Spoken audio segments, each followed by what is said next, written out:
And what amazes me is that even men who have preached in the past and still preach today about how the devil's greatest tool is his subtlety and how he sneaks in unawares, yet they'll still listen and they'll still use Bethel music and Hillsong music in their church. And songs like the song that Jenn Johnson wrote, The Goodness of God.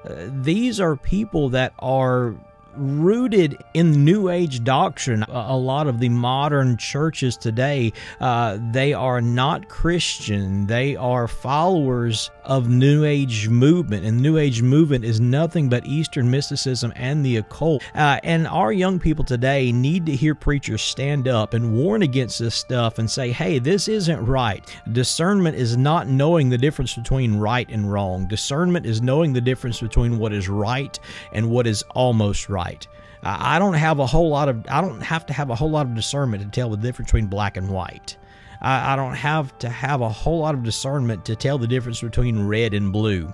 But I have to have a whole lot of discernment to tell the difference between black and space gray. I've got to have some level of discernment to tell the difference between white and eggshell. I've got to have some level of discernment to tell the difference between navy blue and midnight blue. And that's where the devil likes to work. He likes to work in those areas that almost are right, but are not quite right.